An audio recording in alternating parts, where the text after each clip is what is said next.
Shall we start? So, you probably know that I'm Γιώργος Συλαίος, professor in Demokritos University of Thrace. I'm an oceanographer. A few decades ago, I used to follow, when I was doing my PhD, I used to follow similar summer schools. And I had a question to answer to myself, because I was doing my PhD at that time. The main question for me was, what new do I bring to science? Why am I doing a PhD? A PhD means that you are doing something novel.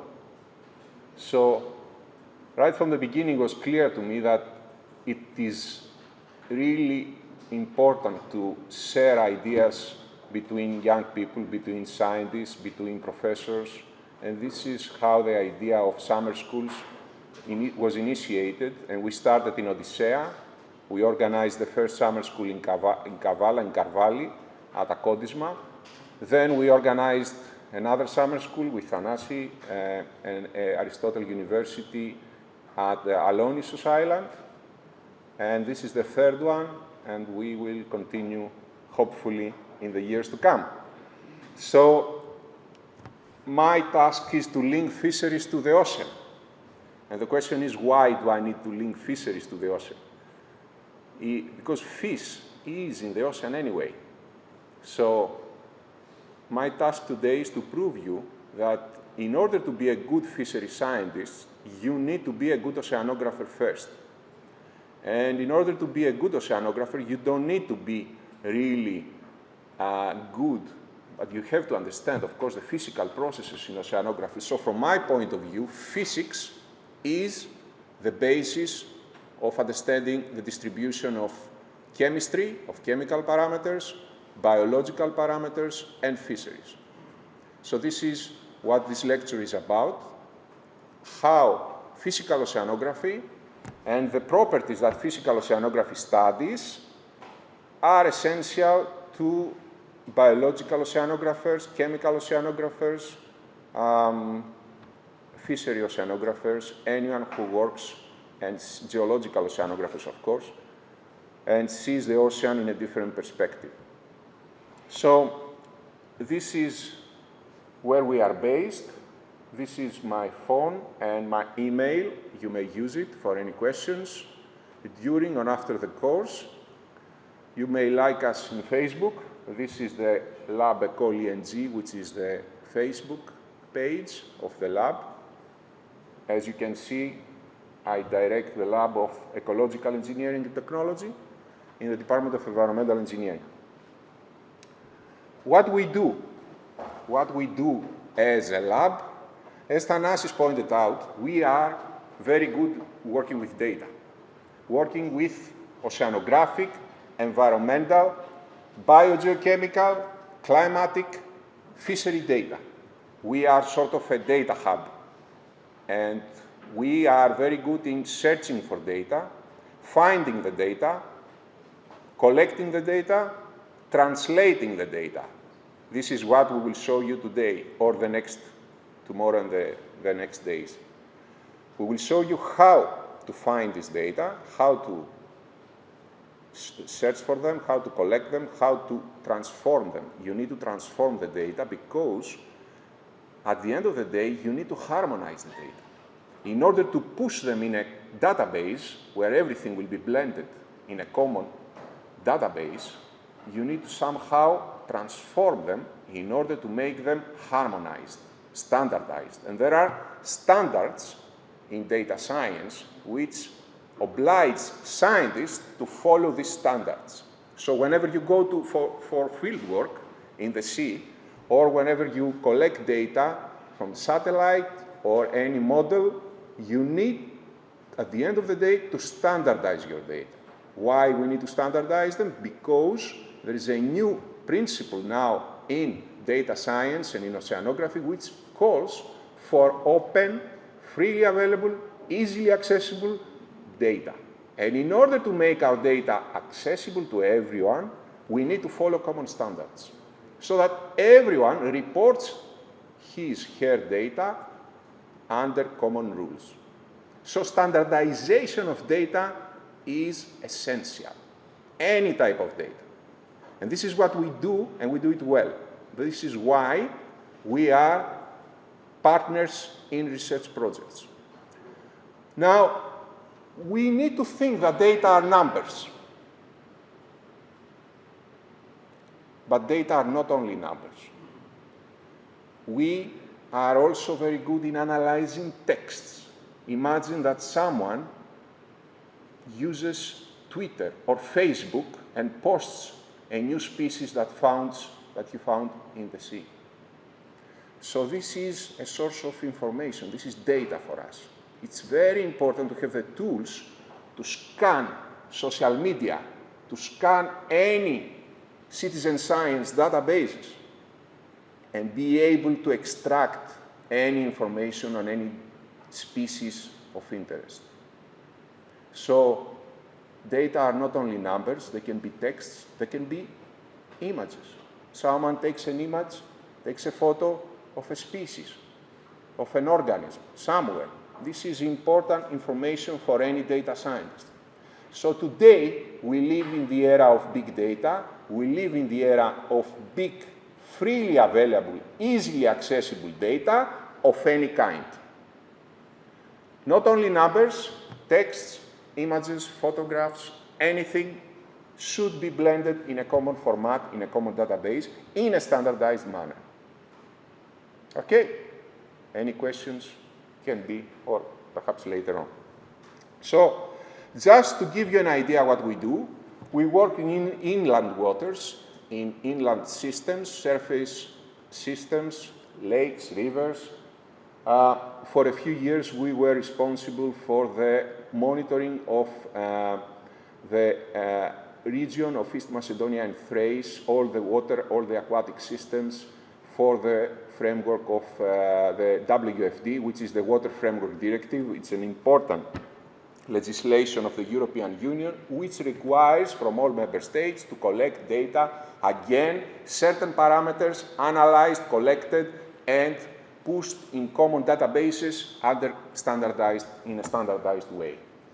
The key word here I would like to show you is the word restoration. So we work a lot, not only to monitor, but because we are engineers, because we are environmental engineers, we place our efforts on restoration, how to make the system from a degraded state to a better environmental state, an ecological state. We work in the coastal environment, we run models, we will show you later on, we have systems, sensors that collect data. These models and these sensors transmit data on real time, in real-time mode. Real-time mode means that data are reaching our servers as they are collected. So every 5 minutes, our server harvests data from the sensors, which are 20 meters, 25 meters, 30 meters below the sea surface. So we are able to transmit this data, and this is how and why this is an interdisciplinary subject. We need a lot of different disciplines and a lot of different topics to work with us to help us take the data from a sensor, which is 30 meters below sea surface, 50 meters or wherever, and transmit the data directly in real-time or near real-time mode to the server to be analyzed. Why do we need this data? And this is what we call operational data. Data that are coming as they are collected, and they are utilized by numerical models. So our models are forecasting the conditions of the sea, utilizing the data and correcting the forecast as the data come. So in every time step that the data come from the sea, these data are used for the correction of the forecasts of numerical models. And this is, I will show you later on, what we do. We also work in groundwater systems below the land surface. And of course, this has to do with the utilization of water for farming, which is another thing that we do in our lab. And finally, the integrated water resources management. So this means that we work on a basin scale, a watershed scale. And we also treat and promote the treatment of wastewater through what is now called, I don't know if you have heard this term, it's called nature-based solutions. Nature-based solutions, or NBS, is a very hot topic nowadays. We start a new project next year. It's called Desert Med, and it's about the Mediterranean area, the broad Mediterranean region, and we are building nature-based solutions. So nature-based solutions are completely different than the conventional systems that you know. For example, every municipality has a system which treats wastewater, but we are promoting NBS, which means constructed wetlands, as you can see over there, which is a natural system, a system based on reeds, which collects the wastewater based on gravity, and it's a very cheap system. The cost of constructing such a system is 30% of the conventional, and it has zero or very low operational costs. So this is what we do as a lab. I'm speaking about the whole lab, and this is where we are based. We are based in Kimeria, Xanthi, 90 square meters of closed lab space, but we have also the open-air lab, where you can see the experiments with the reeds, where we are treating wastewater coming in experimental basis. Many students have done their undergraduate thesis, or the masters, or the PhDs, experimenting with different configuration of these devices. And of course, we work in the sea. We like to be in the lakes, in the rivers, in the sea. We have sensors at the bottom of the sea, like this one, which is an ADCP. It's a system which collects currents, waves. We have currently 3 systems like that. This is a glider. A glider is a torpedo. We program the torpedo, and it goes to collect data for us. We are not there. It works for a month or so, depending on the frequency of data collection.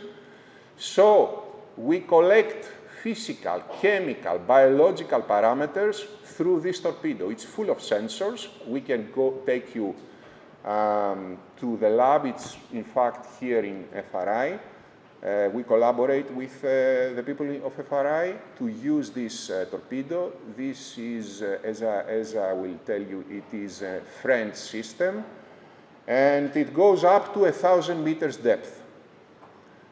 So we collect data along the North Aegean Trough. I will show you later on. And we collect the standard physical data, temperature, salinity, density, but then we go to pH, dissolved oxygen, sedum, chlorophyll, and now we have a new sensor which collects phytoplankton and zooplankton data.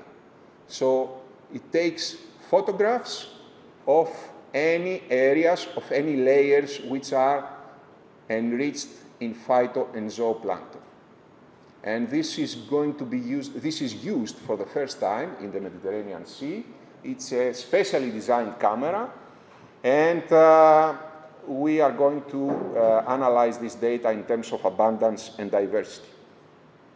These are the systems in Thracian Sea. Thracian Sea is where we work.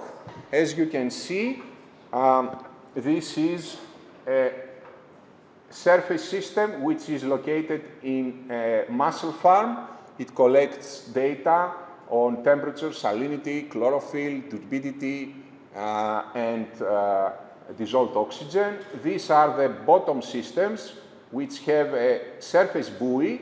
In order to, through the buoy has an antenna, and the antenna transmits the signal, the data, And as you can see, it also has some solar panels to solve the issues of energy of the system. And these are also a system which is located here at the Energean platform, collecting again physicochemical and water currents and waves. These are wave riders in Alexandroupolis port, and this is the glider. You can see the route of the glider moving from Peramos here to a cross point, and from there to Athos, and the deep waters along Samothraki back to south of Thassos, and it does that circle 3 or 4 times until the battery is over, and where we go to collect it somewhere here. So we deploy it at 50 meters depth, and it moves. We program it, of course, and it moves automatically, autonomously, to collect data throughout the water column. So it does this type of movement within the water column, and we utilize this data for analysis of physicochemical parameters. We run the models. This is an example of how the model looks like. You see, we run the model for the whole North Aegean Sea, because one of the first principles in numerical modeling is take your boundary, this is the boundary of the model, the southern boundary, take it as far away from the region of interest. So we cannot cut the area. It will be better if we cut the area somewhere here, but we prefer to go all the way until Kea in order to have a better understanding of the processes that govern and prevail in the region of interest, which is Thracian Sea. And another thing which is extremely important is, of course, the outflow of the Black Sea water, and you can see it over here with blue color. This is the water that is outflown from the Dardanelles. This water comes from the Black Sea. So it's extremely dynamic area. We have all these processes. You see the small arrows which indicate the currents, and if you are a fishery scientist, you have to consider these processes in order to explain the distribution of fisheries. Now, we started building the Ecoscope platform, but a few years ago, as Thanasis Tsikleras explained to you, I was coordinating another project, another Horizon 2020 project that was called Odyssea. And in Odyssea, we have built a platform which is called Marinomica. Marinomica was the basic system that collected data from different data sources, standardized, homogenized this data, push them in a common database, and visualize this data to any user. So the only thing that the user had to do was to select to press one of these buttons, and then this map was created. So you would like to see the currents, the historical currents, meaning I would like to go back in time. It doesn't matter how earlier I will wish to go. This is the data provider, which is the acronym for Copernicus database, is CMEMS, the Copernicus Marine Environmental Monitoring System. And this means that it's a model, so it's not only data from sensors, but is model output, and it's a global product. So the user knows from these 4 or 5 keywords what sort of data he will get if he presses that particular button. You see here, for example, that we have historical, today, and forecasts of currents, but this comes from a satellite, which is called Aviso Plus. So again, it's satellite and a model, and it's global product. But here, you can see, for example, that we have historical, today, and forecast currents, meaning that you can go forward in time for the next 5 days. And again, the Copernicus is the provider, the model, and it's only for the Mediterranean Sea. So the user knows that the Mediterranean Sea product means that I will have a data product with a very high spatial resolution. 4 kilometers, 4.5 kilometers by 4.5 kilometers. While in the global product, because the Copernicus has to cover the whole globe, we will have a coarse resolution, meaning that, of course, we will have the currents, but with a low resolution, which is so the user understands, and this is what we were doing at that time. We were explaining all this, and we were training students on how to use that. And one of the limitations of Marinomica was that it contains no fishery data. So this is what Ecoscope platform that we will show you tomorrow does. It contains fishery data and should be expanded to cover all European seas because Marinomica was built only for the Mediterranean. So we expanded Marinomica through Ecoscope, through a new project, a new funding capacity in order to cover all European seas. So this is how we work. I hope you understand the components. I hope you understand the work which is done automatically, so we have the appropriate algorithms to search for data, to collect the data, to fetch them back, to understand what sort of data we have, to harmonize, transform this database in order to become standardized and push them towards the platform. And this is not only our system, this is not something that we developed ourselves. There are many partners that work especially for the front end of the system, which is how the system looks to the ordinary user. Now I would like to take you to another issue. Imagine magic.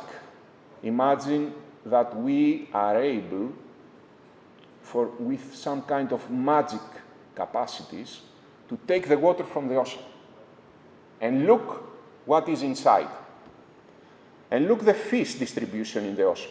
Do you think that the fish are distributed homogeneously in the ocean? Do you think that the abundance and diversity of species is similar along the various places? I don't think so. I don't know if you have a similar experience with what I mean, but I think that there is great inhomogeneity in the way that fish are distributed in the ocean. And this is because of the physical parameters. The physical, the chemical, and the biological parameters change in the sea. And there is a new era as we collect all this data, a new type of models which are called species distribution models. I don't know if you have heard about them.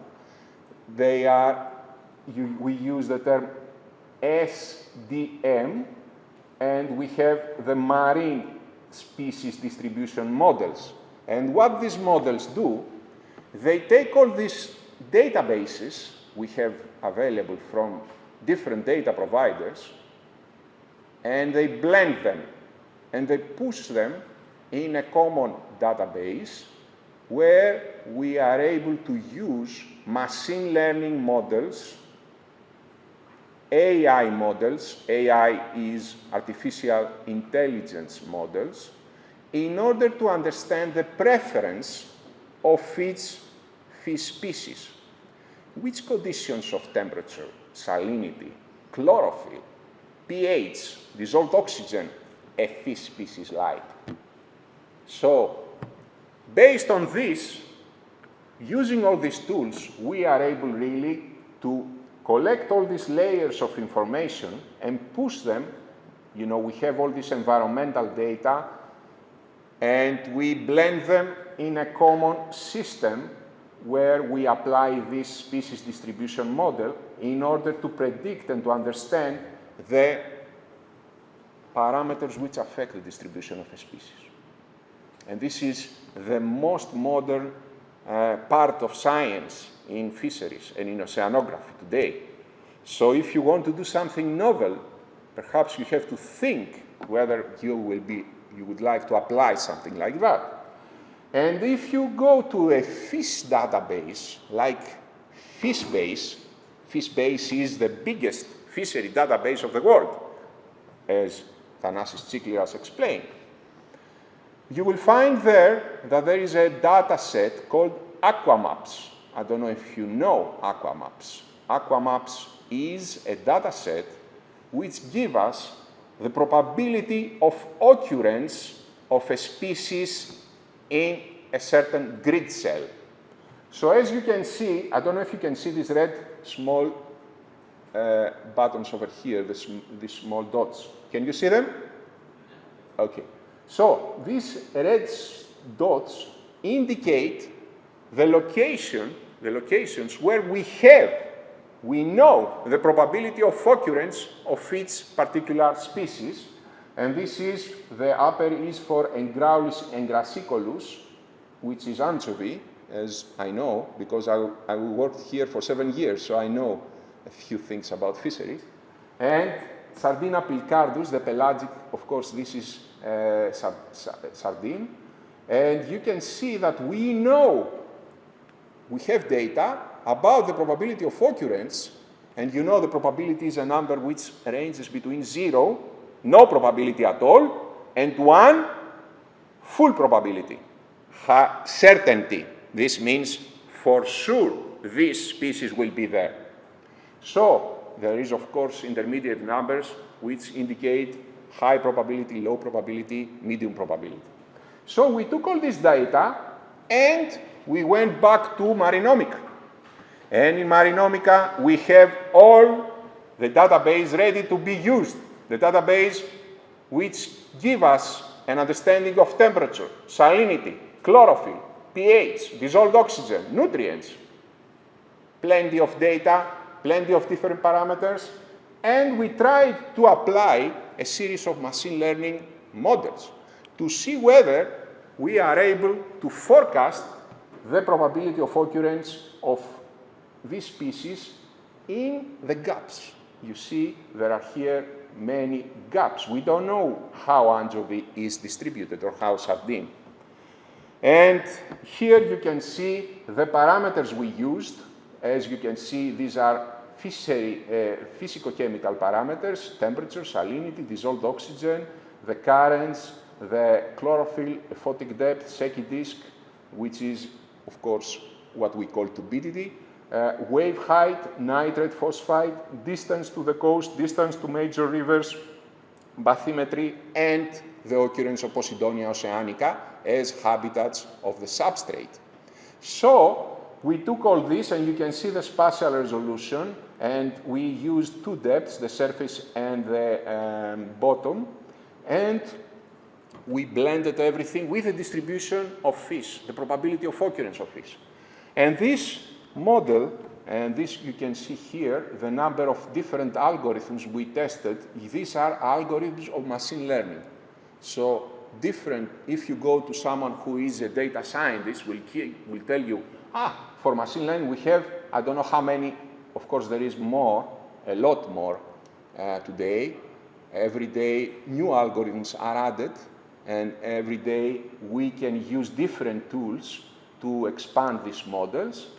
And we found that the best model is random forest. This is the best model that we have found through this publication. I will upload this publication. Unfortunately, I forgot to do it yesterday, but I will upload it today because I was inspired by Thanas's presentation, so I think it will be really good to upload it at the SharePoint, so you will be able to study it and see new horizons on what we do now with the data.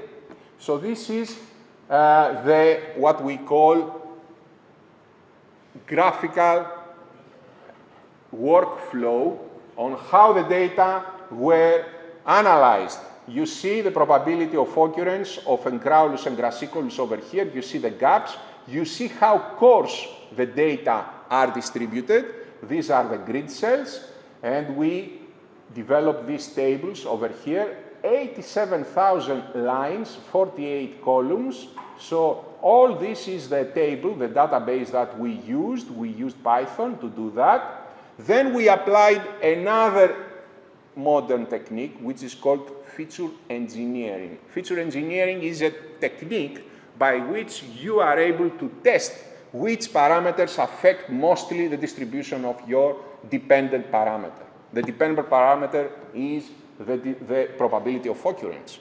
So I'm testing which parameters, and I'm throwing away the parameters that are not important in affecting the distribution of my species.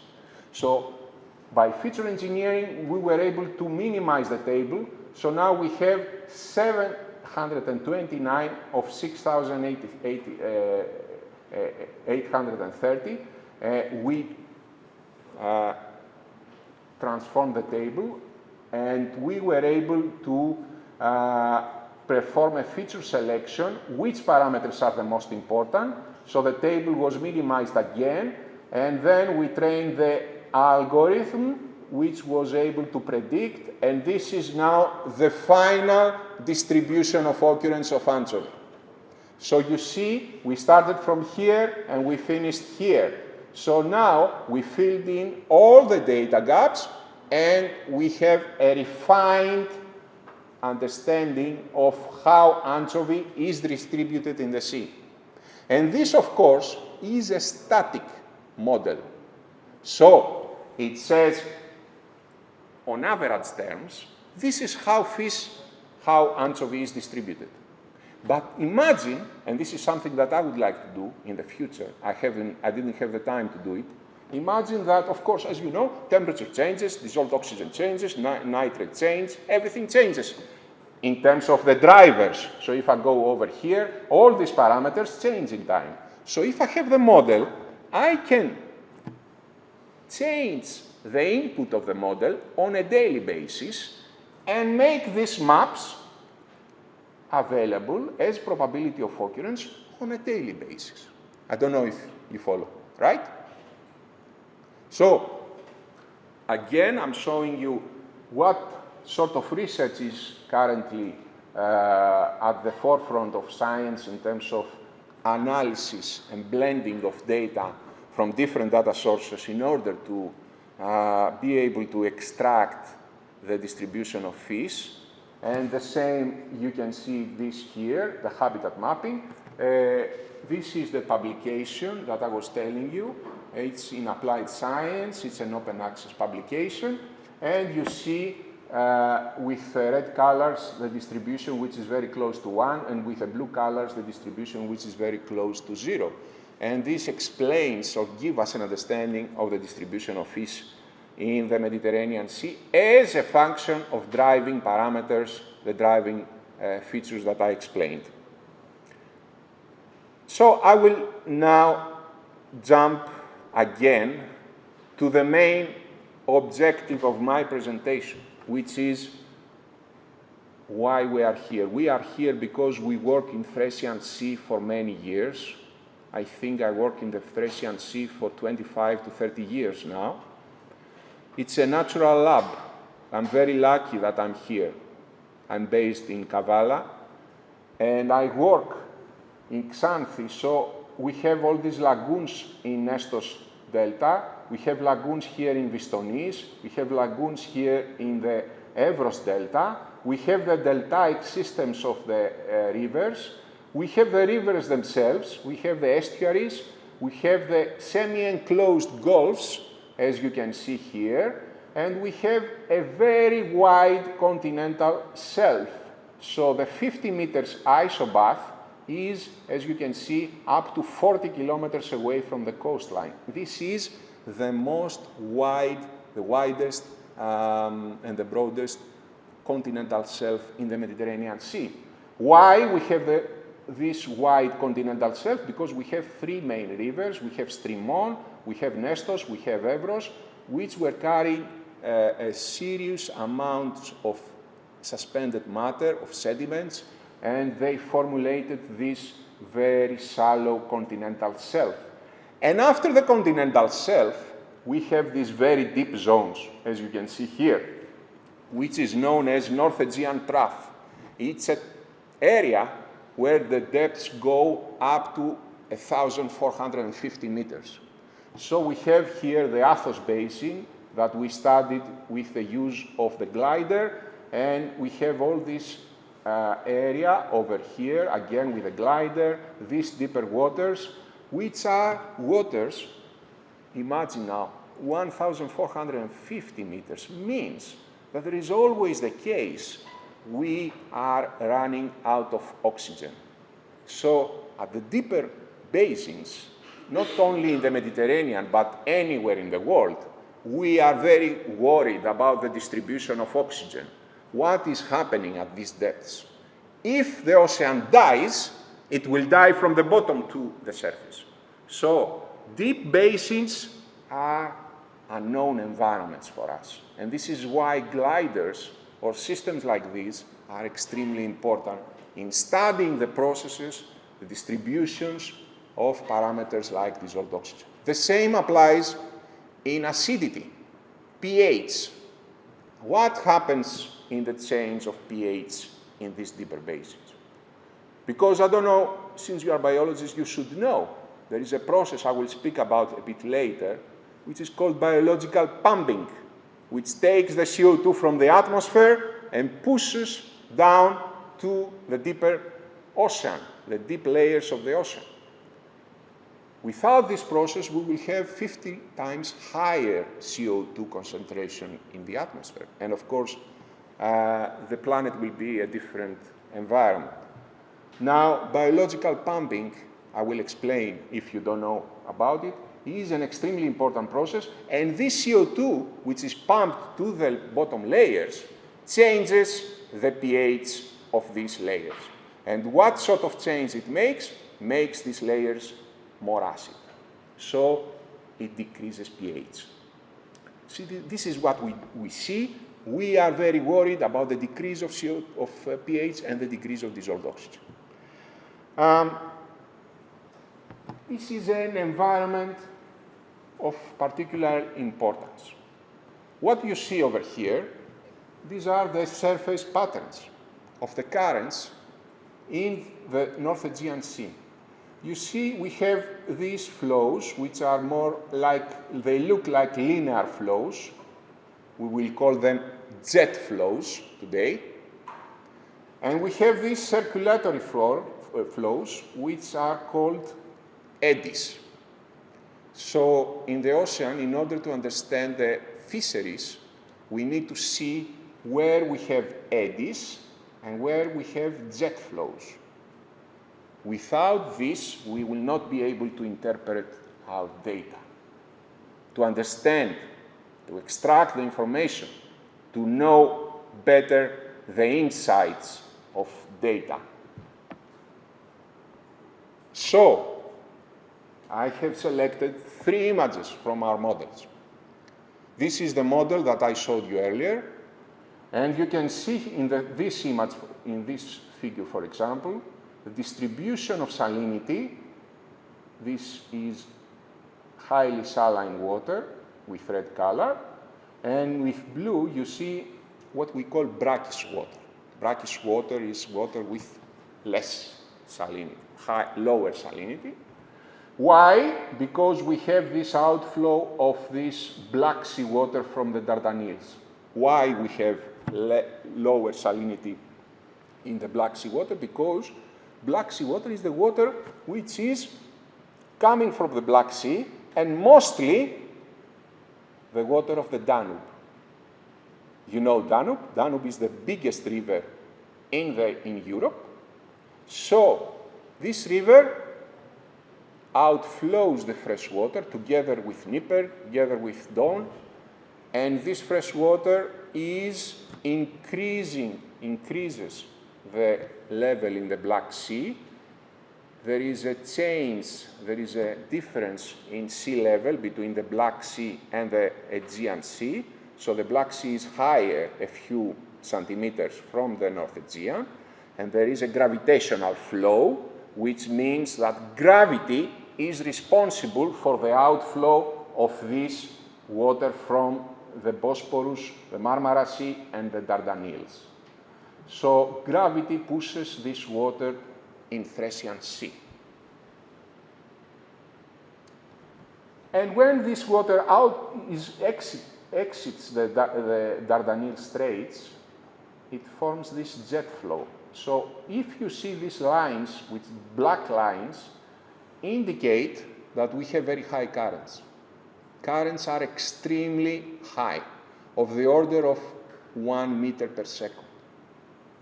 So you see that this, we call it in oceanography a jet flow, a current which is pushed and is governed by gravity. This is extremely important because fish are distributed according to these jet flows. Fish cannot stand the occurrence of these jet flows. They have to move one side or the other. Then we see these circulatory forms, these circulatory patterns over here, and we see them a lot in this image, which are called mesoscale eddies. So mesoscale eddies are circular forms which rotate the water. And if you rotate the water, you collect all the nutrients. You collect the nutrients, you rotate the water, you have a closed system. A closed system with nutrients means that if there is sunlight, you have photosynthesis. So, as I will explain to you, in some eddies, we will have high productivity. In some other eddies, we will have lower productivity. So, productivity is related to the distribution of fish, because the fish will go there to eat. This is how fish are distributed. They would like to eat, and they will go to areas of high productivity. So when we want to understand why fish are concentrated in specific areas, we have to look at these model outputs and understand what is happening in terms of the distribution of mesoscale eddies. And this is what this lecture is about.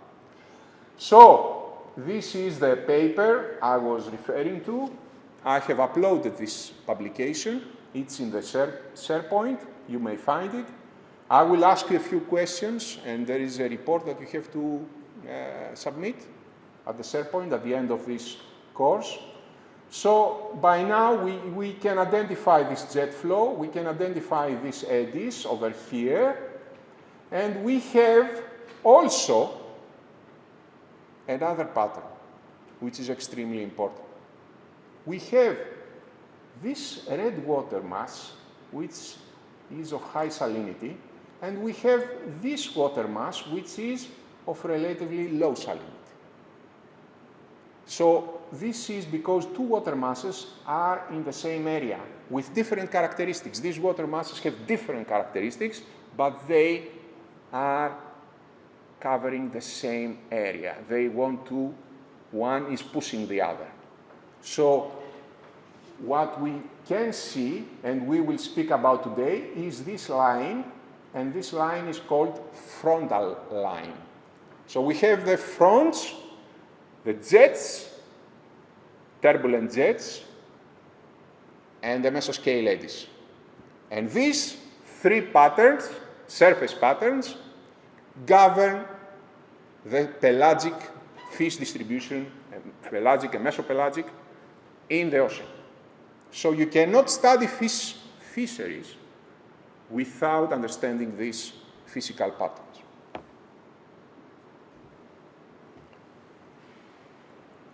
As I was saying, in this image, you can see the occurrence of two water masses. This red water mass is called Levantine intermediate water. It is denoted by this LIW. So Levantine means that this water mass comes from an area which is called Levantine Basin. It's an area between, to the southeast of Crete, between Libya and Crete and Rhodos, and it's the Levantine intermediate water. It's the water which is formed as a result of increased evaporation in this area. Increased evaporation means that we lose heat to the atmosphere and we make the surface water saltier through evaporation. So, as we lose heat, we also lose mass. We also lose water when we evaporate. So what is left is the salt. And that is why this water is saltier than the other water. But the other water is called Black Sea water. We understand the origin of this water by Black Sea, and is brackish water. So it is water of lower salinity. So we have these two masses, and we have this frontal line. We have this jet flow, and we have these eddies. If we see, and I would like to go back again because I forgot something, there are three cases in North Aegean Sea dynamics. There are three different cases. The first is the Black Sea water moves solely, as you can see here, to the northeast, to the northwest.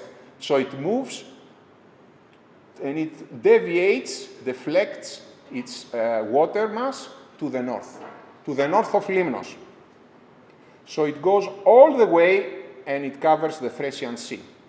There is another case, I will go over here, where this water is pushed, due to the winds mostly, to the south. I don't know if you can see it, but it goes directly to the southwest, to the south of Limnos.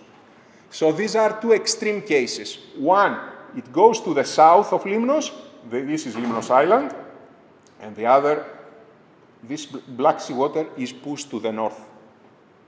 And there is an intermediate case where the Limnos acts as a barrier and the water is split in two branches. One moves to the north and the other moves to the south. So if you want to see the distribution of fish in North Aegean, you have to consider one of these three cases. Again, this is what I mean. There is a case that we have water moving to the south of Limnos and water moving to the north of Limnos with different proportions, of course.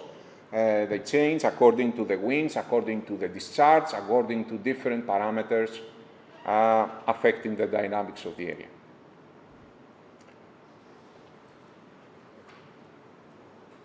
Let us move to continue on the distribution of water masses in the North Aegean Sea. So we have discussed about this. Each water mass is defined by a pair of values in oceanography. We used theta. Theta is temperature, but is not the in situ temperature. It's not the value of temperature that we get out of a CTD or we get out of any instrument which measures temperature. It is a temperature that we transform in order to exclude the influence of pressure. So theta is called potential temperature, and it excludes the influence of pressure. Because imagine a water mass which is at the sea surface, and then we take this water mass and we sink it to 5,000 meters depth. So the pressure is extremely important, and this water mass is condensed. The molecules of the water mass move very close to each other, and we measure temperature which is not related to the thermal content of the water mass. So in order to extract the influence of temperature, we use this parameter which is denoted by the Greek letter, the small letter theta. And then we have S. S is salinity. So each water mass in oceanography is determined by these two values, theta and S. And if I want to classify the Black Sea water, I would say that the Black Sea water has a theta of 19 to 21 degrees, more or less, and it has an S of 37 to 38 PSU, or without any units. We, in oceanography, can avoid using units for salinity, which leads to a sigma theta. Sigma theta is the corrected density of this water. So, as you can see, it varies between 26 and 26.2 kilograms per cubic meter. So it's the corrected, according to theta, the corrected density. So we need to understand the properties of the water based on these parameters. And on the other hand, if we move over here, the Levantine intermediate water has a theta which is higher than 15 degrees, sigma S which is higher than 39 PSU, and leads to a very dense water. You see how low density water we have over here and how very dense water we have at the Levantine intermediate water. So when these two masses are meeting each other at this frontal zone,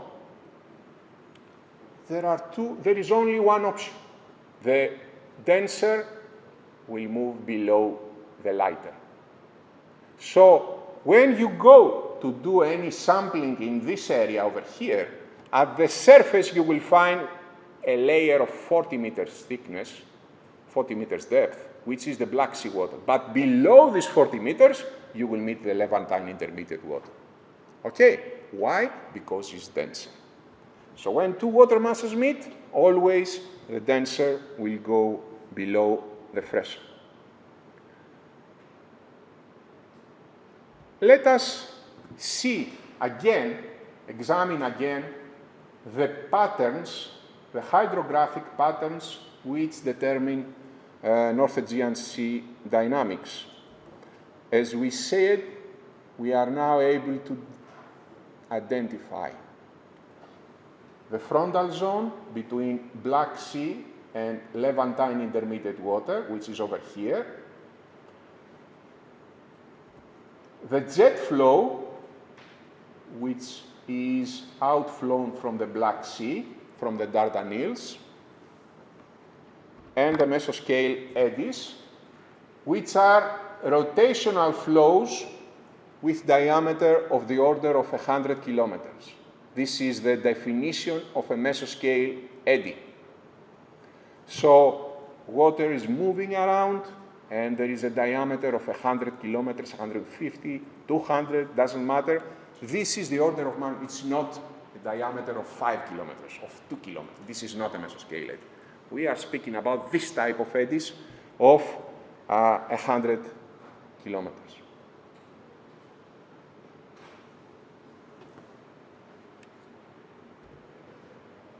I will start by discussing fronts, and I will link fronts to fisheries.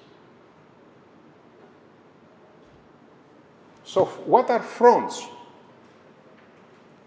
Fronts are, as we say here, boundaries. This is what fronts are. It's like a wall in the middle of the sea. Sometimes when you travel through a boat, you may see lines in the sea surface. And these lines probably represent fronts. So we have a boundary, we have a barrier, which is the boundary between two different water masses. Water masses with different properties. Water temperature, salinity, and density. This is what we proved earlier. So when we speak about fronts, we have to understand that these act as boundaries, as barriers or at the sea surface. And this is how fronts look like. We have one water mass on this side, another water mass from this side, and we have a frontal zone. This is the frontal zone.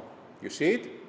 So the frontal zone is not a line that we see only on the sea surface. There is also a three-dimensional view. As you can see, it goes below the sea surface, and it delineates the two water masses. How strong is this line? The strength of this line determines, again, the properties of fisheries that are going to be concentrated around this line. Because as you can see, this water mass pushes anything passively moving towards the barrier. This water mass pushes also all passively moving contaminants towards this line. So if, for example, we speak about passively moving particles, which are called SPM. We call them suspended particulate particles, okay? Suspended particulate matter, which is the inorganic part of the ocean. Or if we speak about organic matter, POC, DOC, particulate organic carbon, dissolved organic carbon. Everything is pushed in this direction, and it meets this frontal zone. And of course, nutrients, everything are collected over here, and phytoplankton, and zooplankton, and an ecosystem develops at frontal zones. So the frontal zones are areas where we have extremely important fishery ecosystems. So the discipline which studies ocean fronts is called frontology. We study the fronts in terms of the physical parameters, the chemical, the biological, and the optical parameters, because the optics change within the frontal zone. The optics is the capacity of the light to disseminate within the water column. So this is a new science, which is, of course, a discipline of different topics, of different disciplines. And we have frontogenesis, the process of generating a frontal zone, and we have the process of dissipating a frontal zone. So if fronts are not always there, I will speak about that later on. So we have frontogenesis, the process of generating a frontal zone, and frontolysis, the process of degenerating this frontal zone. So the frontal zone is decaying. Νίκο, κράτα την ώρα. Την ώρα. Παρακολουθώ. Okay. So the first part of my lecture is fronts. As we said, fronts are boundaries. Boundaries between distinctive water masses with sharp gradients. Gradient means the change of a parameter in space. So if I'm moving from this side, as you can see here, as I'm going towards the frontal zone, the change in any parameter is very high, which means that the gradient is very high. I don't know if you understand the term gradient. Gradient is a term to express the change of any property in space. And here we are discussing about changes along the front and across the front. Across the front, of course, the changes are higher. Along the front, the changes are lower. So we need to see that these sharp gradients in temperature and salinity and therefore density are there. And I'm showing you here a frontal zone. I don't know if you can see it well, right? So you have this water mass and the other water mass, and they have different colors. So you remember that I spoke about optics. Different colors means different optical properties, which of course is a result of different concentration in suspended particulate matter or any other parameter. You would like to ask something? Yes, it's like the same double frequency. Exactly. I will speak about it later on, of course. So just to understand what a front looks like, this image gives us an understanding, because earlier we had the sketch. And now we spoke about the frontogenesis. I would like to speak about the different types of fronts and the different mechanisms of fronts, how fronts are created. Because when we are fishery scientists, we need to understand in my area what sort of mechanisms are there to create a front which will collect fish as a result of frontal occurrence. So let's see these mechanisms, and I will say that the first one is the mechanism which relates changes in temperature. Changes in temperature occur as a result of different heat fluxes. So one water mass is heated, the other water mass loses heat. And this difference means that each water mass has different thermal content. So when they converge, there is a frontal line between them. So this is the first, the most common type of front, the most common mechanism of creating a front. Then we have changes in salinity, and I would like you to have a close look at this because there will be questions throughout my lecture, and I think that after this there is a first question for you.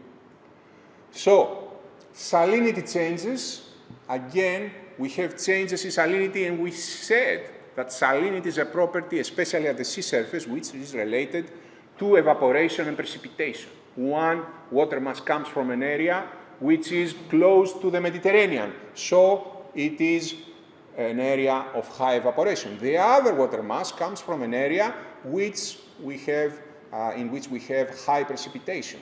So again, these water masses may converge and create a frontal zone,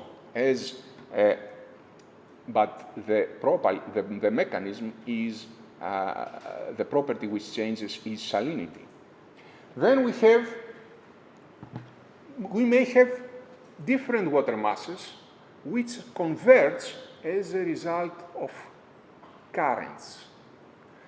And in the sea surface, we have the main mechanism which creates currents is the wind. The wind creates currents locally. So we have what is called Ekman transport. I don't know if you have heard about this term, Ekman spiral and Ekman transport, but the main idea, the basic principle, is that when the wind blows over the sea surface, the Ekman transport is vertical, is perpendicular to the wind speed, to the right in the northern hemisphere, to the left in the southern hemisphere. So the surface layer will move 90 degrees to the right from the main wind direction. And if we have two water masses, as a result of that, which converge, so we have northerly winds, and then we have another area with southerly winds. I will show you an example later on. We will have a convergence and a zone of frontal zone, which is a result of Ekman transport, Ekman spiral. So this is another mechanism. I will now come to your case from my friend from Romania, which is the buoyancy fronts. The fronts which relate to the outflows of rivers. When a river outflows fresh water, in fact, it increases the buoyancy of the water column. So this fresh water covers an area and creates a frontal zone. We have the fresh water which is released, outflown from in the river plume against the salty and dense water which surrounds the river plume. So this is very common, of course, at the vicinity of river outflows, river mouths. And the higher the river discharge, the more pronounced the frontal zone. Evros River has a higher river discharge than Strymon, which creates a higher frontal zone and a strengthier frontal zone than Strymon River. And finally, we have the confluence of geostrophic and tidal flows. So geostrophy is again a mechanism of creating currents. What sort of currents we have? I don't know, we will speak later on. You know that the sea surface is not horizontal. It's not horizontal. The sea surface looks like, and if you see it from the satellite, looks like an area full of hills and valleys, all right? So hills and valleys create geostrophic currents which affect the distribution of frontal zones. I will speak about it later on and tomorrow. But this is how frontal zones might be created, and as I was right after this particular classification, there is the first question for you, which you have to respond by the end of this seminar, because you will be evaluated. So the first question says, based on the above, please classify the North Aegean front between the Black Sea water and the Levantine water. So you need to go back and think which of these processes are relevant in the case of the BSW, LIW frontal zones. I hope you follow what I just explained.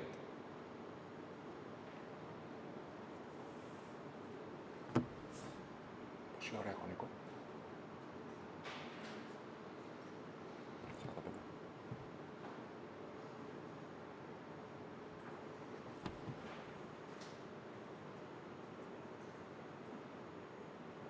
So let's move now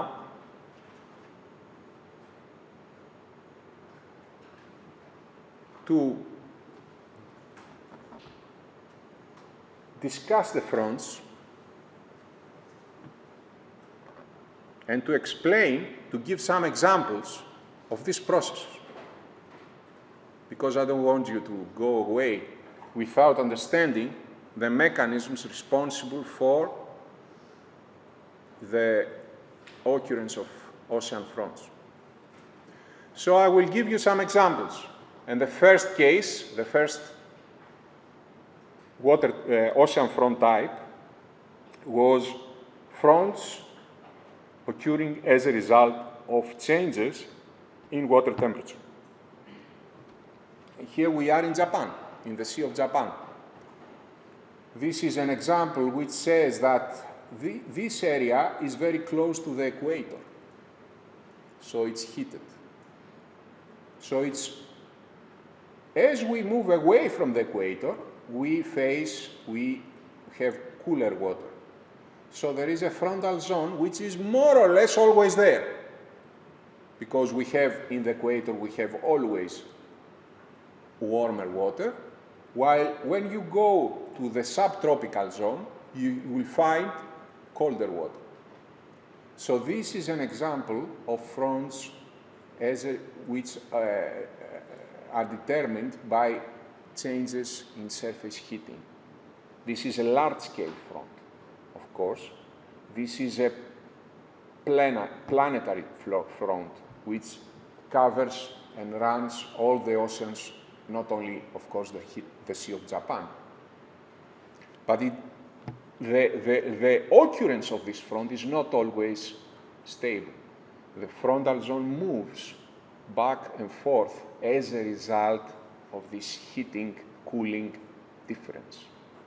So if we look on satellite images, we will see the frontal zone moving at different latitudes as a result of the differential heating-cooling cycle between the equatorial and the subtropical areas.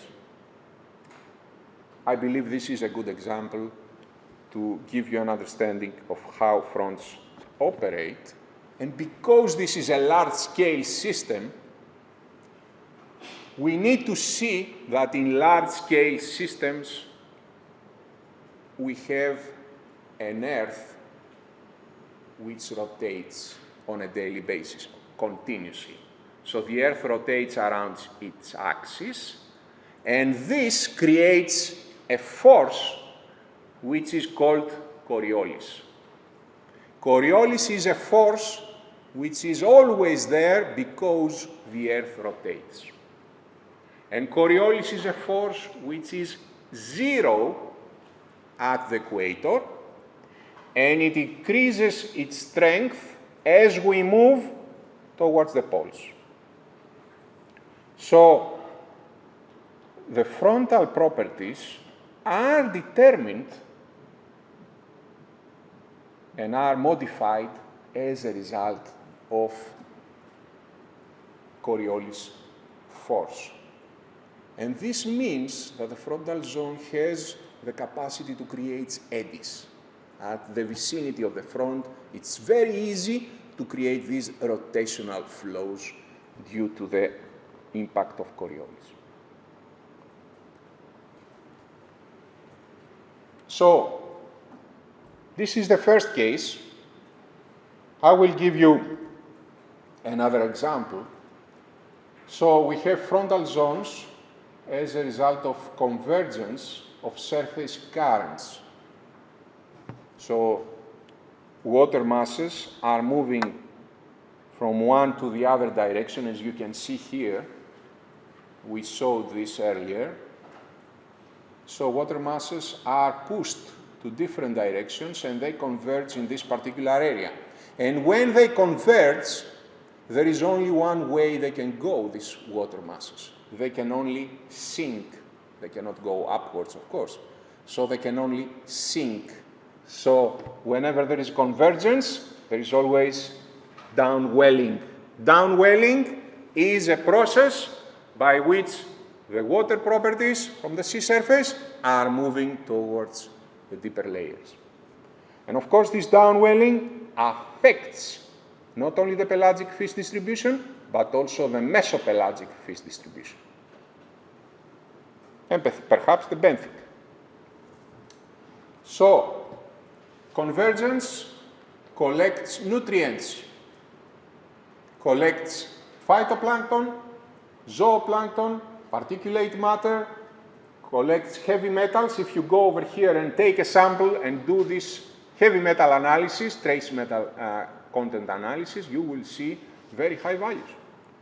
But also collects litter, marine litter. If you see when you are doing sample in the sea that there are some lines full of litter, this is a frontal zone. You have to take these samples and do this analysis. This is an area of importance. And of course, it determines the distribution of fish. So there is a whole ecosystem which is created as a result of ocean fronts or frontal zones. We said that fronts are boundaries between water masses, and there is almost always a visible demarcation line, a visible line which determines the presence of the front. And I will show you now a demarcation line which is like that, where you can see different water masses from one side and the other side of the front, different properties, and of course, it's an area that we should study in order to see whether fish are concentrated in these areas.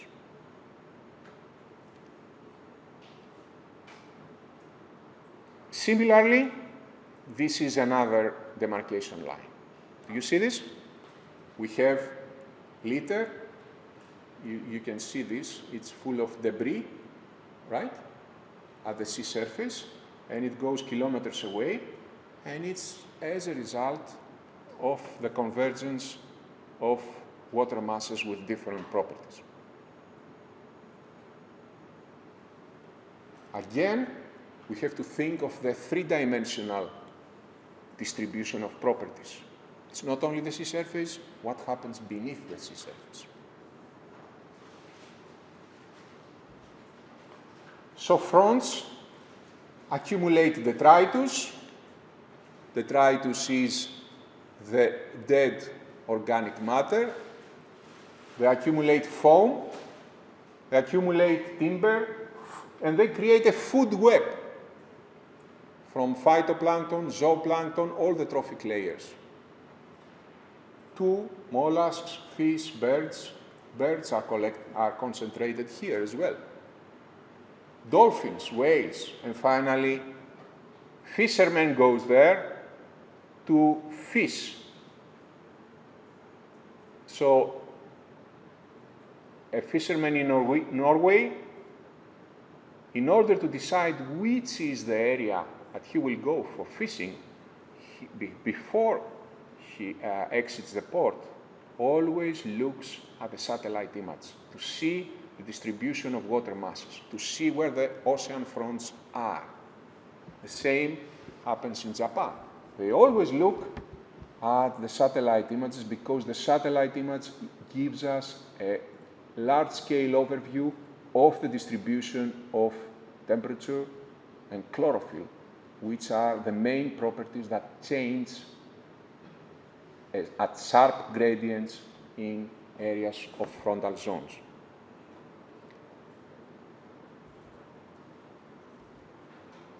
So, what we have learned so far, a few bullet points summarizing what we said up to now. Fronts act, I will say, oases. It's the ocean desert where we have low distribution of fish, and we have frontal zones where all the fish are collected, are concentrated, as a result of the processes that I explained, and they act like oases in a fluid of desert. So this is how we oceanographers see our contribution to fishery. Fronts have not been fully accounted for in climate change models, in climate change scenarios. We don't know how climate change will affect frontal dynamics, how climate change will affect fish distribution as a result of changes in frontal dynamics. So there is a huge field for you young scientists to study these processes for the future and to see whether the various scenarios will change the distribution of fisheries in an area. But not only that, fronts have not been accounted for in any fishery model projections. So this is again a very important point. We know the catch per unit effort, we know the catches, we know the landings, but we don't know how much of this comes from frontal areas. In order to assess the importance of frontal zones in the dynamics and in the assessment of stock of our biological resources. Fronts tend to increase primary production. This is also an important point. How is this done? By channeling nutrients along the multiple trophic levels. As we discussed, we start from the lower trophic levels, phyto, zoo, plankton, and we move on, including the commercially important fish species, marine mammals, and the fact that we, in frontal zones, have a high rate carbon biological pumping.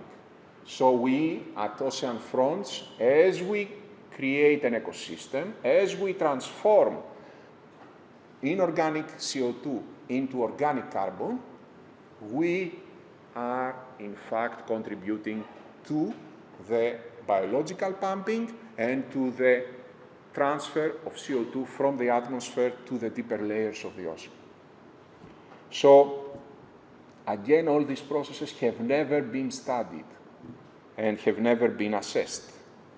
And finally, fronts have immense effects on the ocean, form the basis of the food chain, and mediate the global climate change. This is what I explained a minute ago. So I hope you understand now, but within this hour, that we need, when we are working in the marine environment, we need to start from the basics, and the basics is physics. So it's not only physics, but it's also biogeochemistry. And you see here what I was referring to as biological pump. So biological pump is a continuous process by which we take the inorganic carbon from the atmosphere and we sink it, we push it to the deeper layers of the ocean. So you see the CO2 is in a balance, the CO2 in the atmosphere is in a balance with the dissolved CO2 at the sea surface. And whenever we have higher CO2 in the atmosphere, then this high CO2 will be transferred to the sea surface as a result of the difference in the relative pressure between the two gases. So this CO2 which is pumped to the sea surface, then will be utilized by phytoplankton in photosynthesis. So this CO2 will take part, will contribute, will be included in any photosynthetic activity and will create phyto and zooplankton, which of course at the end they die, and as they die they sink. And as they sink, they transfer this CO2 from the atmosphere to the deeper layers. So death is related to a process which takes CO2 from the atmosphere, the death of the organic matter, and pushes that to the deeper layers where it decomposes. And this is why in the deeper ocean we have higher concentration of nutrients, higher concentration of dissolved in organic carbon, and this is why this water is extremely, and of course, lower levels of dissolved oxygen and lower levels of pH. And this is why these deeper layers are the layers of extreme importance for climate change studies. So this is the process of biological pumping, pushing CO2 from the atmosphere towards the deeper layers. And you can see it over here. CO2 is exchanged. On one side, we have photosynthesis, which takes place in the summer and in the day. In the night, or in winter, we have more respiration. But overall, the CO2 is utilized by phytoplankton, it's decomposed by bacteria, and also is consumed by zooplankton, which again respirates, or by higher level consumer, which again respirate. But all these fluxes are not high enough to balance the photosynthetic activity and the push of CO2 towards the deeper water where CO2 is remineralized when we have the decomposition of detritus. So this is the basic process of biological pumping which runs over the trophic web. So these are the low trophic levels, I believe you know, most of you, and the highest trophic levels, all these organisms will die eventually and the CO2 will be transferred towards the bottom layers.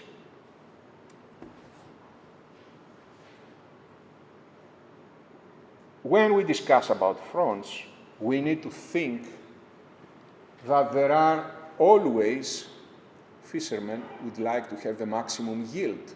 We, as scientists, are looking for strategies for the maximum yield. Are the frontal zones these areas that will give us this maximum yield?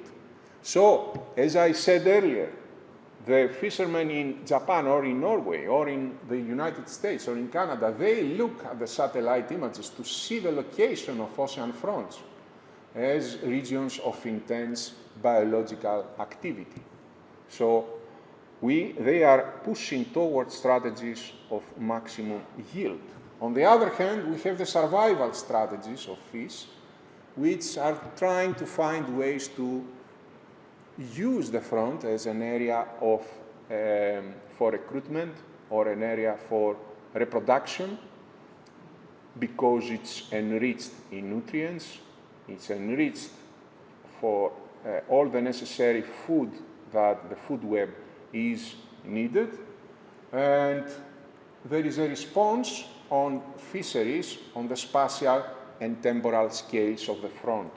So if the front is moving from one direction to another, if the strength of the front changes over time or in space, this affects eventually the changes in the distribution of fish. This is why all fish species reproduce in areas where we have frontal zones, and in periods that we have frontal zones of intense strength. And this is the strategy of survival of the fish species. So, fish concentrate in areas with high buoyancy, rich in particulate matter, and also rich in pollutants. So, let me give you an example about what I said earlier. In Thracian Sea, anchovy is reproducing in May to June, right? This is the reproduction period for anchovy. But May to June is the period where we have the highest outflux of Black Sea water from the Dardanelles. So they take advantage of this high outflux, which will create an environment with strong frontal zones, as I explained to you earlier, in order to reproduce and in order to be very close to the oceanic fronts as reproduction areas, as reproduction grounds, so that the young fish, the larvae, will be able to be fed by the nutrients which are very close to the frontal zones. The same applies to the river plumes. So in river plumes, most of the rivers outflow higher water, freshwater discharges, they have higher freshwater discharge as a result of the melt of the snows at high altitudes. So in spring, we have the melting of the snow areas at the higher altitudes, and this water is directed towards the sea, and this is why we have the reproduction period of most fish very close to the river plumes. So this is from a book which explains the dynamics of fish fronts, and from a research project in France that was studying front dynamics and how these frontal zones determine and create an ecosystemic system, an ecosystem. So, in terms of frontal dynamics, as we said, fronts are areas of convergence. Convergence means that two water masses are meeting each other. Strong horizontal currents, areas of strong vertical motions. These strong vertical motions towards the deeper water means downwelling. So it's a process where we have high vertical velocities. I don't know if you know, in oceanography, we have U, V, and W as the three different water speed symbols. So U and V are the horizontal speed symbols, and we have W, the vertical velocity symbol. Overall, in the ocean, vertical velocity is extremely low. While we have in the horizontal level, we have velocities of 0.1, 0.2, 0.3, up to 0.5 meters per second. In the vertical level, we have velocities of 10 to the power of minus 4 meters per second. But in downwelling zones, we have velocities of the order of U and V. So 0.1, 0.2 meters per second, very high velocities.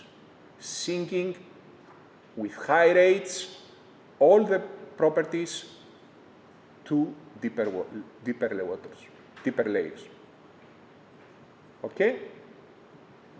So we have to understand what this paragraph means, what this sentence means. This sentence means exactly that vertical velocities are of the order of horizontal velocities in the case of oceanic fronts. also, we have high spatial derivatives. Derivative is the change of a parameter, and we are speaking about the change of the parameter in space. Therefore, we are speaking about the change of the parameter across the front as we move perpendicularly to the front. So we have high spatial derivatives of temperature, salinity, density, velocity. Changes in eta. Eta is the water level, the sea level, because if we are very close to a river or we have a difference in sea level between the river water and the sea water, so there is a change, a gravitational derivative, changes in chlorophyll and all other chemical parameters that we discussed earlier. So, based on this, I will classify fronts, and I think after this there is another question for you. In the following classes, in the following categories. The first is large-scale fronts. Large-scale means of the order of the planet. So we speak about planetary fronts. Fronts in which the convergence of surface water masses is the result of Ekman transport, and Coriolis is important. Coriolis force is important. I will give you an example about this type of fronts later on. Then we have the western boundary fronts. I don't know if you know, but in the ocean,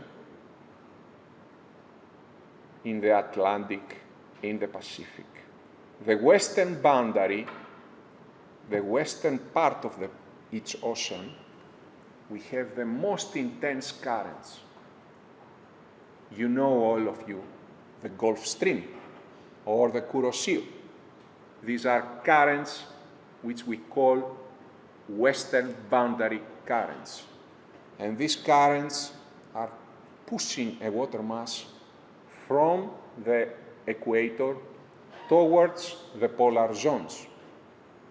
So, from either side of this jet flow, that I will say later on, there is a frontal zone which is created between the jet flow and the water to each side of the front, of the jet flow.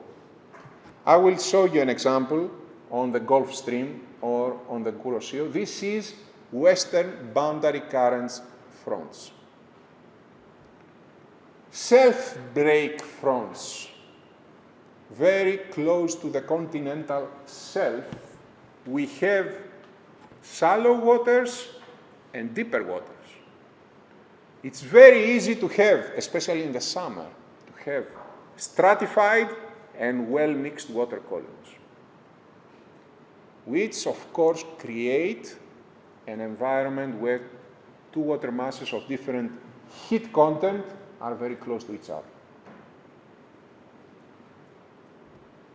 Upwelling fronts. Whenever we have an upwelling incident, deep water rises to the sea surface.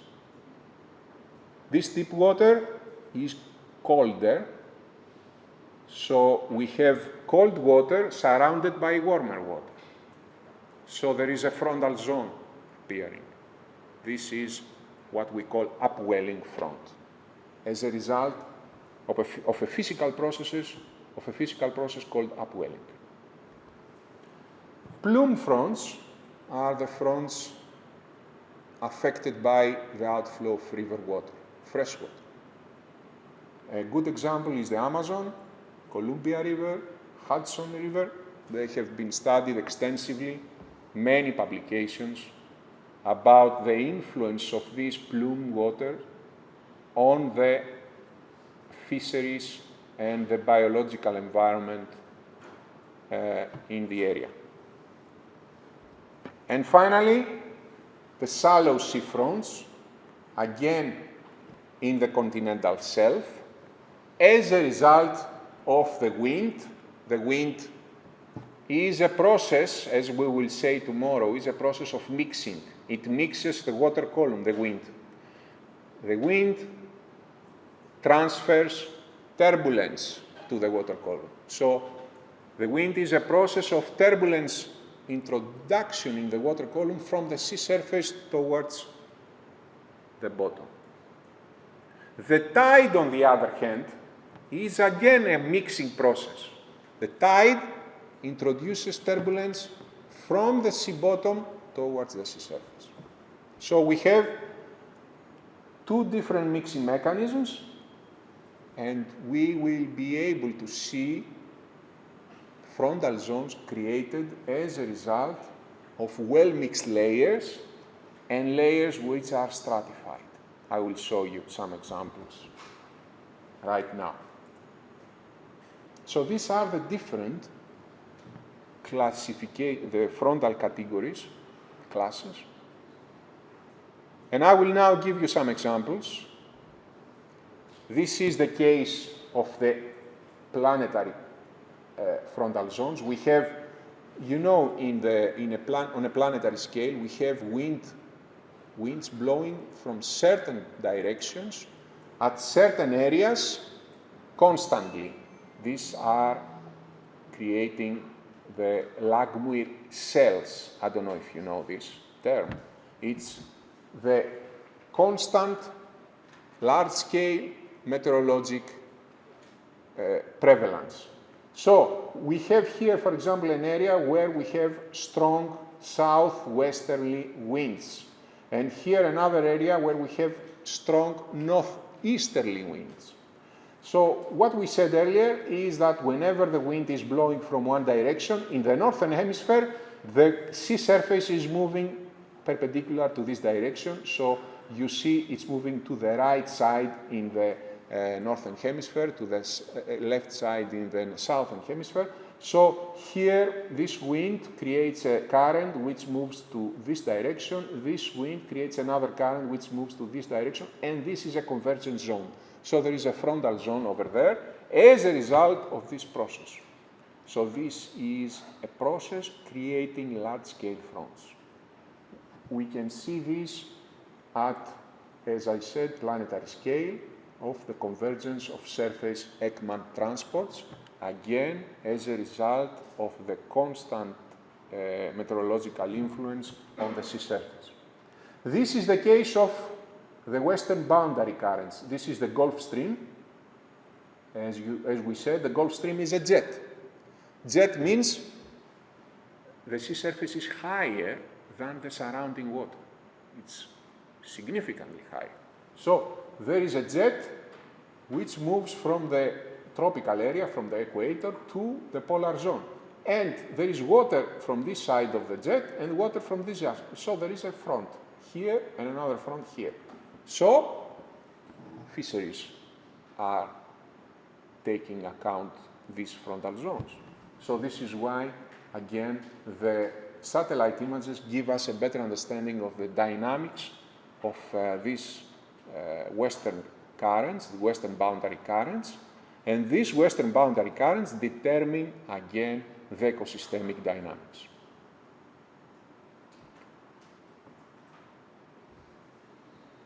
This is the self-break fronts case. Self-break means we have shallow water, and the shallow water are very easily well mixed. Why? Because of the wind and because of the tide.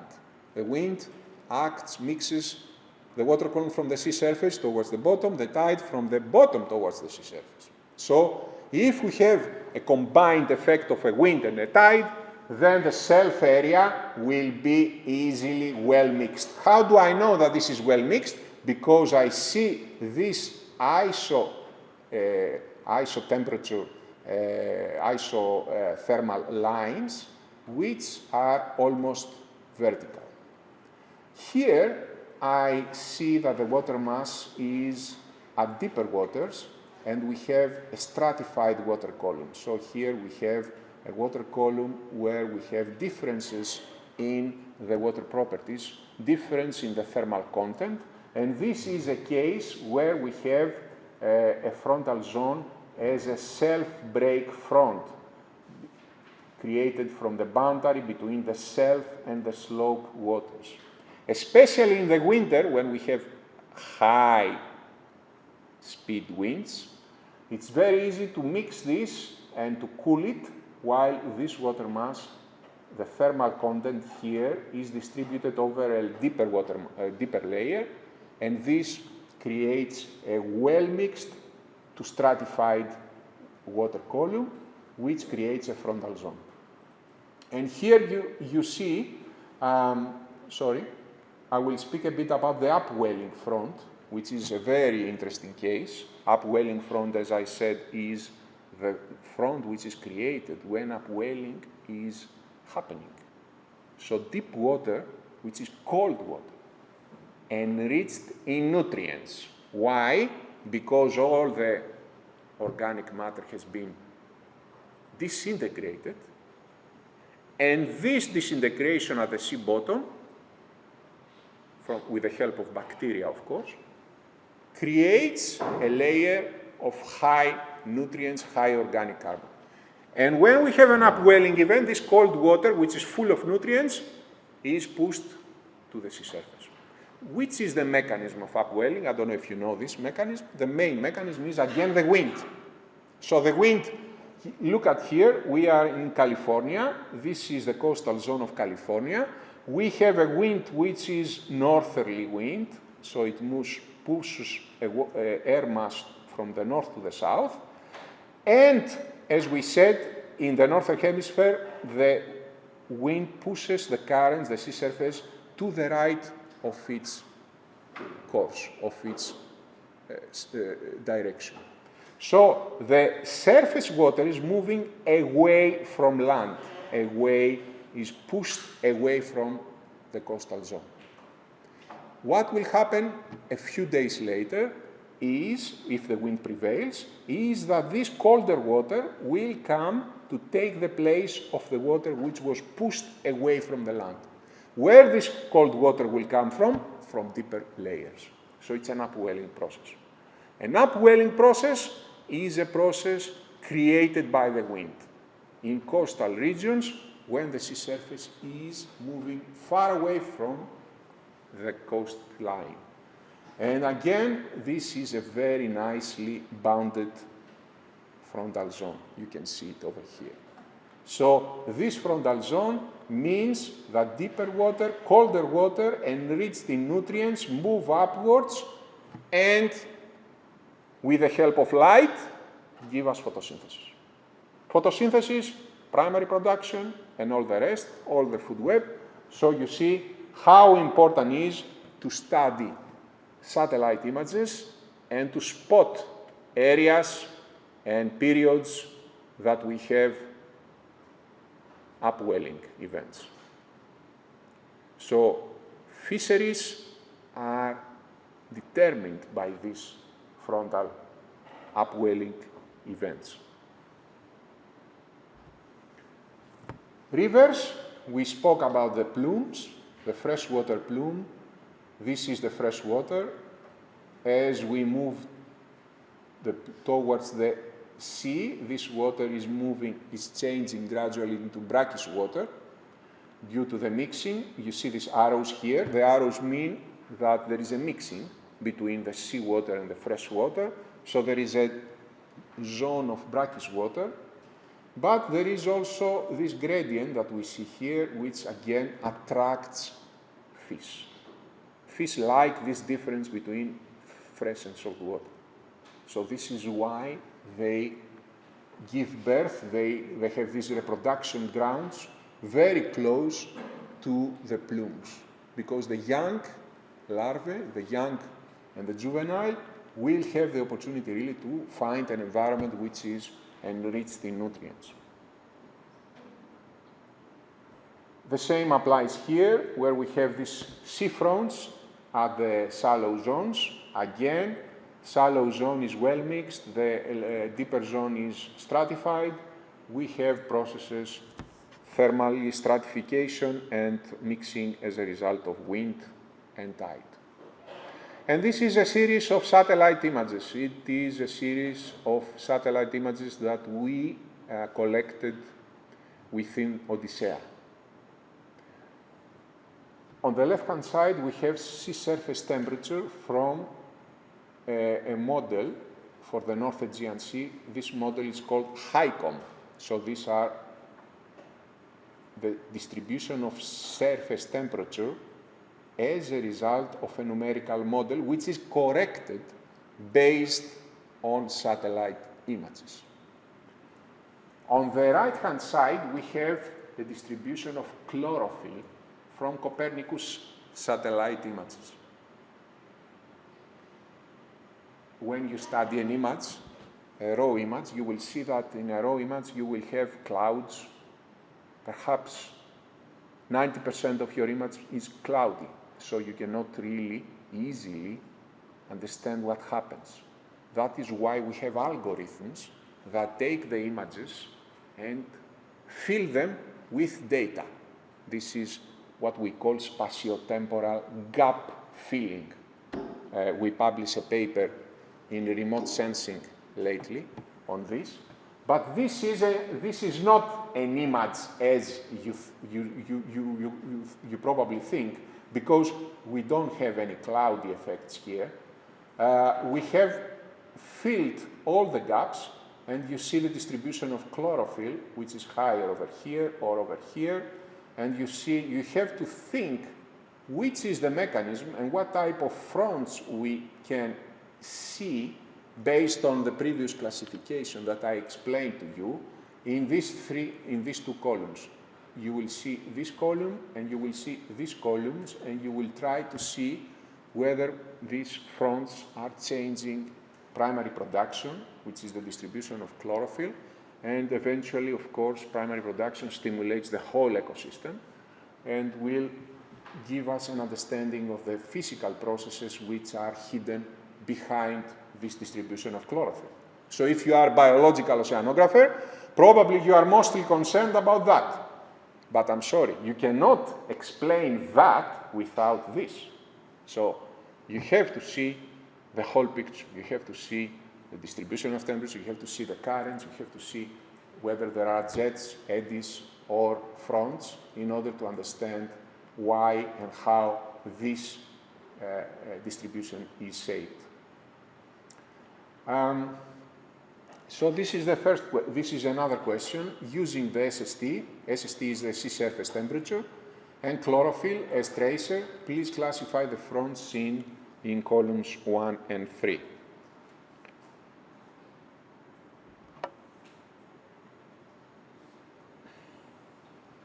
Just to finish this section on fronts, this is from a model. It's a model called PHYTO. We use it in our lab. PHYTO is a numerical model which studies the water column dynamics. When we study a water column, we call this model one-dimensional model. One-dimensional model means we see the water column as we solve all the parameters along this line. There is a line, one-dimensional, from the sea surface to the bottom. And we solve all the parameters along this line over time. So this is this one-dimensional model, and you see the occurrence of fronts. This is from a thesis, and give us an understanding of where we have water column, when we have water column. Of course, I explained when we have a mixed water column. You probably know now that the wind and the tide are the two most important parameters. So when the wind and the tide exceeds a certain value, then we have a very well mixed water column, while here we have a water column which is stratified because the wind and the tide are at lower levels. You know that the wind and the tide have higher impact in shallow waters. In deeper waters, their impact is diminished. So this is the stratification mixing front, and is a very regular case in continental shelves. And From the one side, we have the water column, which is well mixed, and the other side, the thermally stratified thermocline.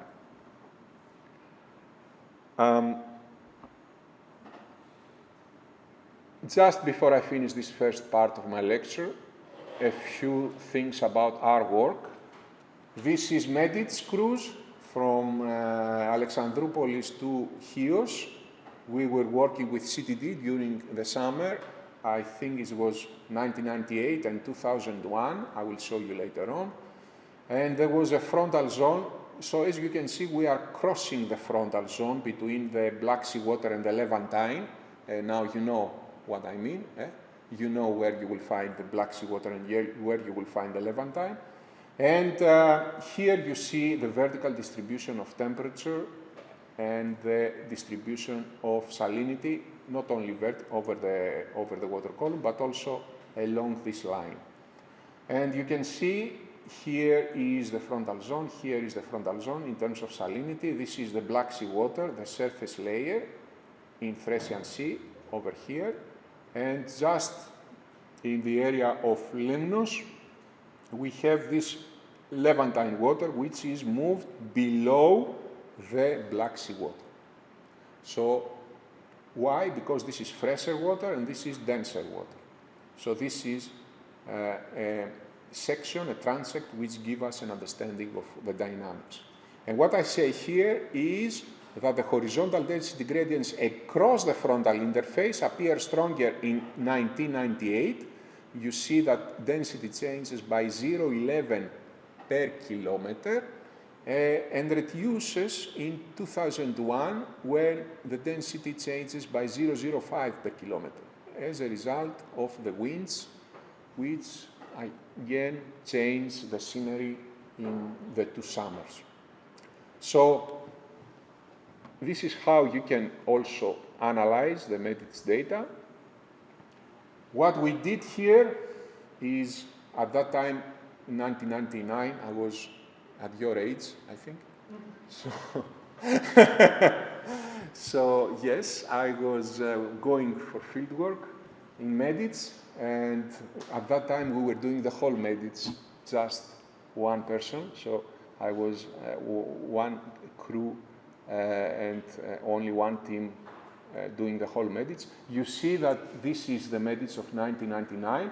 We didn't manage to do the whole work over the Thermaikos Gulf going back, but this is the distribution of temperature, this is the distribution of salinity, the distribution of density at the sea surface, and this is a parameter that I will speak about tomorrow. I will show you how to compute it from CTD data.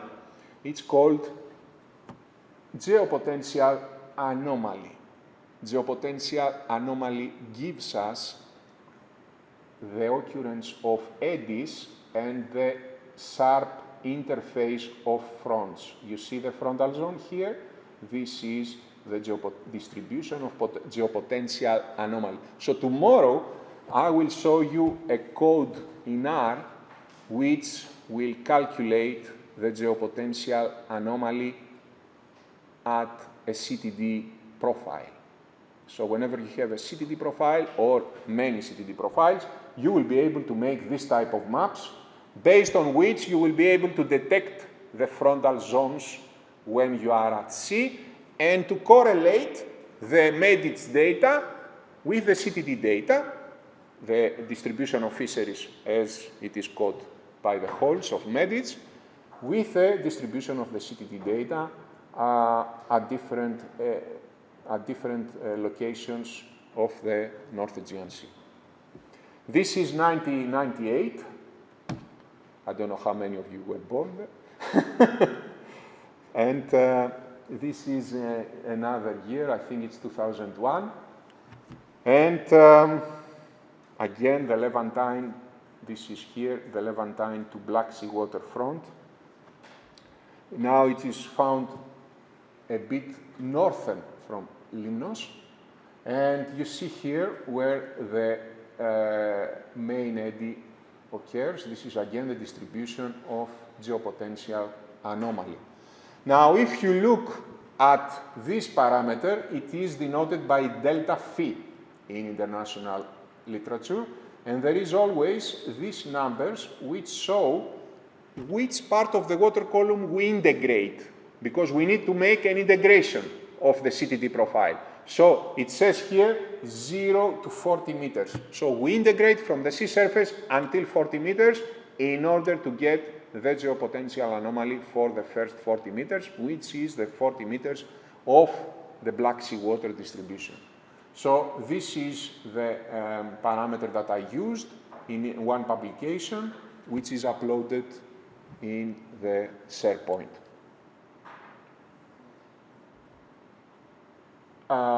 As I said, tomorrow I will give you a code. We will do it together. So geopotential anomaly is the dynamic height. It gives us an understanding of the hills and valleys. We said the sea surface is never horizontal. It's a mixture of hills and valleys. So whenever we see high geopotential anomaly, it means that we have a hill. Whenever we see low geopotential anomaly, we have a valley. Different distributions of geopotential anomaly give us different surface patterns in terms of currents.